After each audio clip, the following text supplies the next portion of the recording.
What's going on, guys? Welcome back to DTOM Knives and Gear. My name is Kyle, and today we're going to go over the full review of the Spyderco Tuff.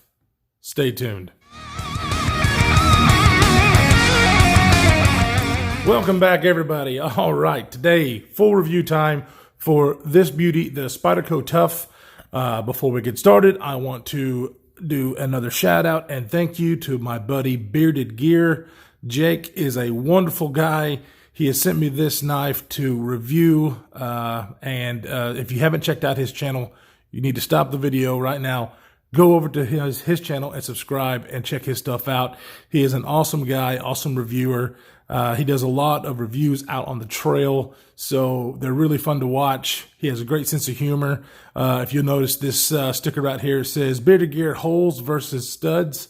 Holes are better than studs. That's one of his slogans, and I love it because I'm a Spyderco guy. I like the hole deployment more than I do the stud deployment, and it's just a cool little joke that I'm totally going to pick up one of his shirts that says that. Also, go ahead and check out. He does now have a Patreon, so if you're subscribed to him, definitely check out his Patreon. Help him out to where he can be able to get more knives for review for his channel. He really deserves it. And anyway, let's get to talking about the Spyderco Tuff. I saw this first on Bearded Gear's channel, on Jake's channel, and I was like, oh wow, that's pretty cool. I don't think I've ever really seen it before I saw his video on it.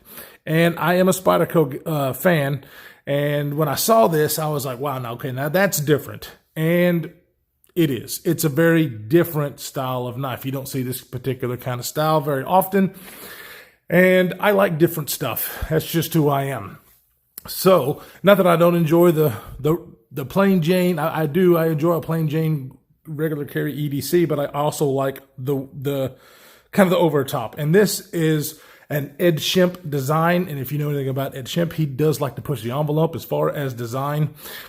This one, as you can see, it's odd looking. I mean, it's just all there is to it. It's an odd looking knife. You can see the kind of the curvature on where your hand placement is and where the blade is. It almost has like a kukri kind of feel to it. I don't know if you guys know what that is. I don't even know if I'm pronouncing it right, but a kukri style blade where the handle and the blade kind of curves out. It's kind of what it reminds me of. Ed Shemp is, he's a really cool designer. I love the way we got this long fuller all the way across the blade, these little dimples, as I call them, in the handle. And it's not just on this G10 side, it's also on the back side here of the titanium frame lock. It's just a really neat looking knife. I know a lot of people out there are going to either say, man, that looks cool, or oh my gosh, that thing's ugly. So it's kind of one of those knives where you're probably not middle of the road. However, I will say this. You might think it's ugly, but once you put this thing in your hand, I think that most people would like it. So with that being said, we'll kind of go over the materials used and then how it fits in the hand. So the materials that are used on this thing is, this side is G10, and the G10 is not too overly grippy. Like a lot of people say the G10 is on the Paramilitary 2. I think it's a perfect balance of not being too grippy and not being too slick. The dimples do definitely help with gripping of the knife. Like I said, you can see it on this particular side too, which I just dig the way it looks. It's very different. This is the titanium frame lock, but it has a steel liner on the underneath the G10 here, and then also a steel lock bar. That way there's steel on steel whenever it locks up. So that is nice. That has a G10 backspacer that goes, not quite halfway through the knife. And you can tell right in there that the steel liner is drilled out to help save weight. Now, is this a light knife? No, we'll get into that in a minute.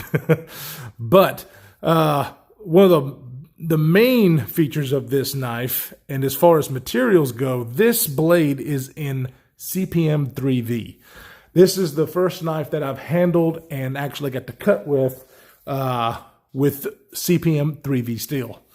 Now, I'm going to go and reference the old trusty Blade HQ steel guide. And as you can see, CPM 3V is known for toughness. It gets a 10 on the toughness scale. Edge retention is pretty good. It scores a 7 there. It's about a 5 on the ease of sharpening, and the corrosion resistance is also about a 5. Now, I haven't had this knife for very long. I know that Jake has had it for a little while, and I got to talking to some other folks about it. And as far as the corrosion resistance, the patina, and as you can see, this is an older knife. This knife is actually a discontinued model. You can't buy these anymore, and it makes me very sad that you can't get these anymore. You can tell this one's been used. So it's got some scratches on it. It's been sharpened. Jake did not sharpen this. This was done by somebody who owned it before him. And they got a really big secondary bevel on there. So I think they were trying to bring it down a little bit thinner, a little bit more of an angle, to make it a little bit slicier of a blade, which is not designed to be a slicey blade. This blade design is super awesome, I believe. You get a good strong point out to this end, so you're not gonna have to worry about breaking the tip off. And it's thick behind the edge, but it still cuts well. It's not designed. This knife is not made for your everyday carry, slicing an apple kind of a knife. This is mainly, in my opinion, a knife to take with you outdoors. It's a tough steel. It'll do a great job in cutting rough stuff like rope and paracord and straps, and even chopping some wood. It's going to be very good for that because the blade steel is so tough. That's going to work into our ergonomics portion. Now, I really like the way this thing fits in the hand. And because of the shape of this thing, you can hold it in quite a different ways. In this hammer grip, I got a full purchase on this guy, and I can just do whatever I want. I can put my thumb right up here and get a little bit more control. And then you have this very generous finger choil here, which you can choke up and really get detailed work done. And I was using this knife in this fashion quite a bit over this last week of having it and using it. And this is a very comfortable grip for me. Now, if you've got very skinny fingers, then this thing is, the choil on this is pretty huge. So it might not be comfortable for a lot of people, but I got big meaty fingers and my finger fits in there just fine. I can lock down on the knife with my thumb back here and really do well. So you've got a couple of different choices when you're handling this guy to cut with, and I have not found any hot spots. It was very comfortable for me to cut with, for a long time. Like, not that I did a whole lot of cutting, but when I was cutting through cardboard and whatnot, I noticed that I could change my grip while I was cutting the cardboard, and it was comfortable each and every way. Now you'll notice, because of this big old choil, your blade length is short. And for such a big knife, I'm kind of moving everything around here.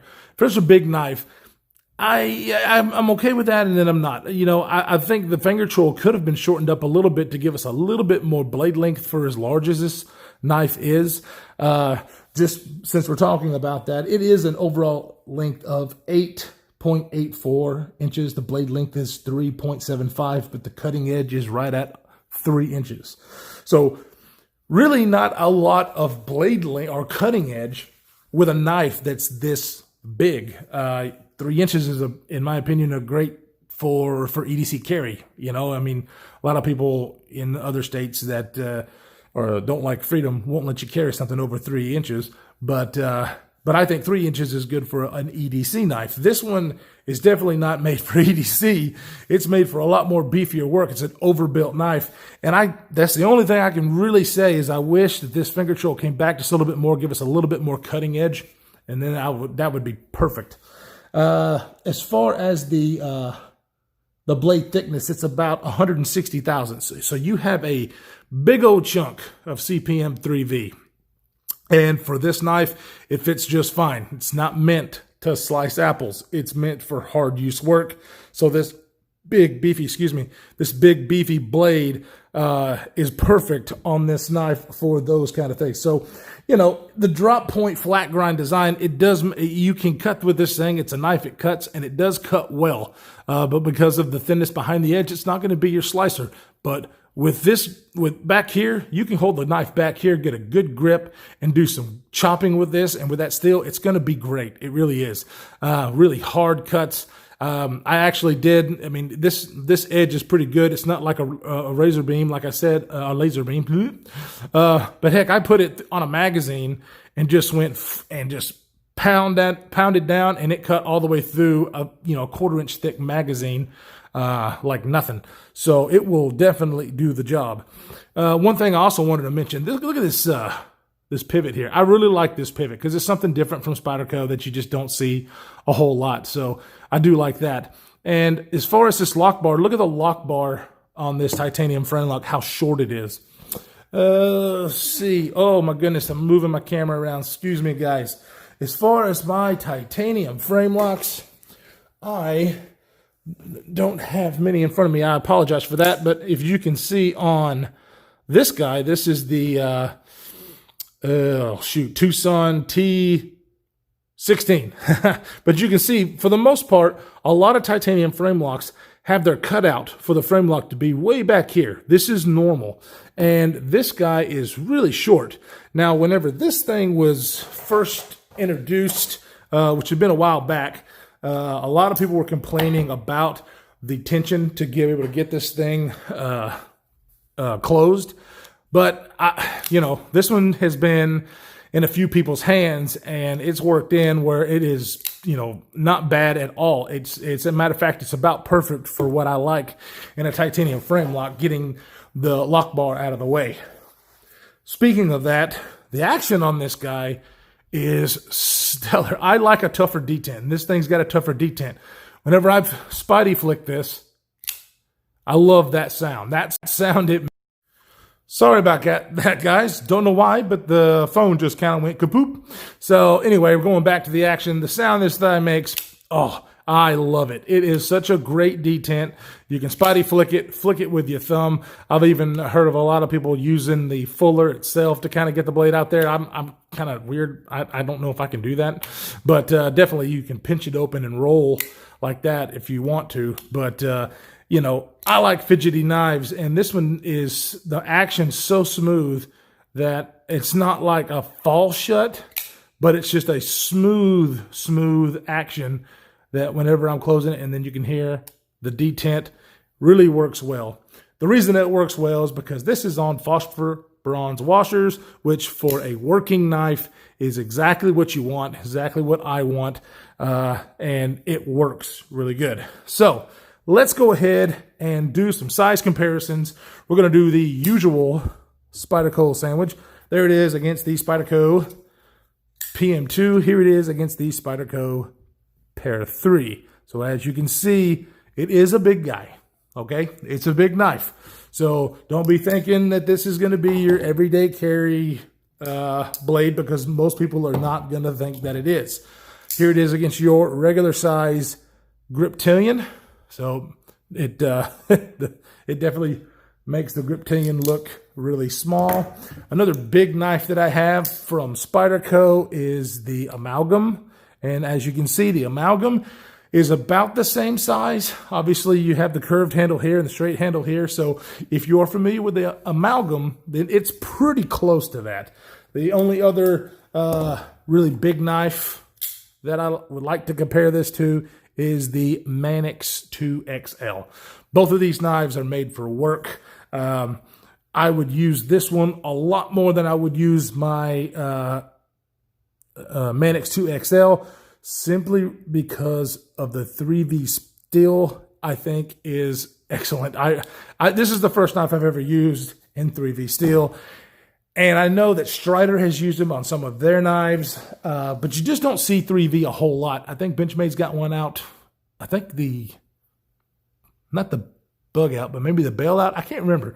But somebody else is using 3V steel, and I really like it. I have a M4 blade in the Super Freak, and I've noticed that the corrosion resistance on the Super Freak with the M4 steel, you definitely got to take care of it. You got to take care of this one too, because it's a high carbon steel. It's not a stainless steel, but as much as this knife has been used, and I don't see really much patina, I just see some scratch marks, I would say this thing does really well with corrosion resistance. So take that for what it is. I believe that 3V is a great steel, and I'm very happy to have this. The another thing that people don't really like is this pocket clip, and I'm not a huge fan of it, but it does function fine. I know that Jake had a little bit of trouble getting this in and out of the pocket because, as you can see here, that ramp kind of goes down, but I didn't have any issues at all. Going in and out of my pocket. It's definitely not deep carry. You're going to have about this much of that knife sticking out of your pocket. That's going to be a turn off for a lot of people. It's not for me. When I'm carrying a big knife, I don't mind for this thing to be hanging out of my pocket for easy access. So speaking of big, let's see if we can get a weight on this guy, because yeah, it's not a light knife, but you know, it's nearly 9 inches long.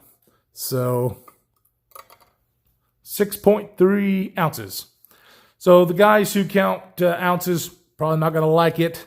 Like I said, not an EDC blade, but 6.3 ounces for that long of a blade, I think it's not that bad.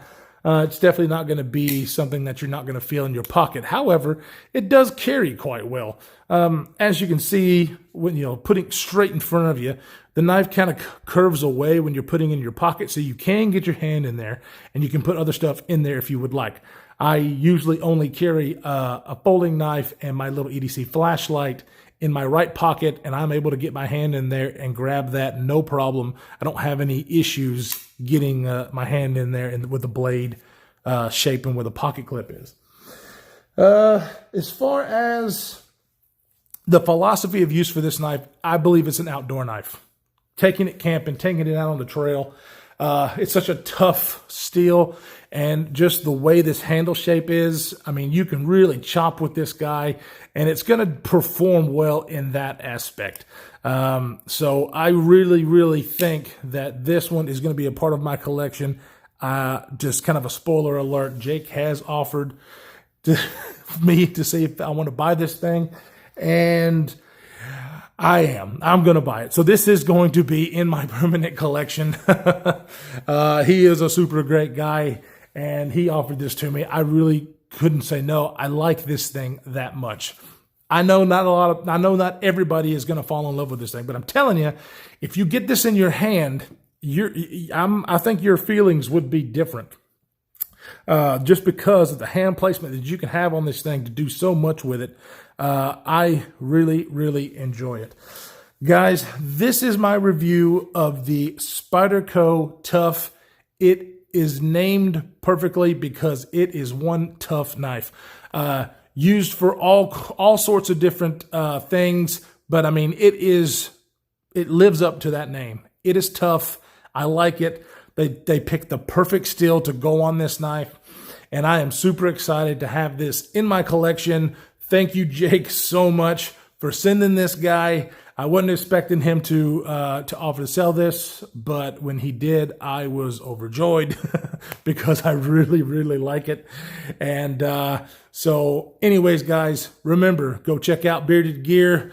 Check out his Patreon. He's got stickers, T-shirts, and stuff. I've got to get me one of these Bearded Gear. Studs are better than holes. Oh, my gosh.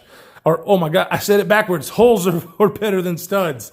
All right, Jake, don't give me a hard time for that one.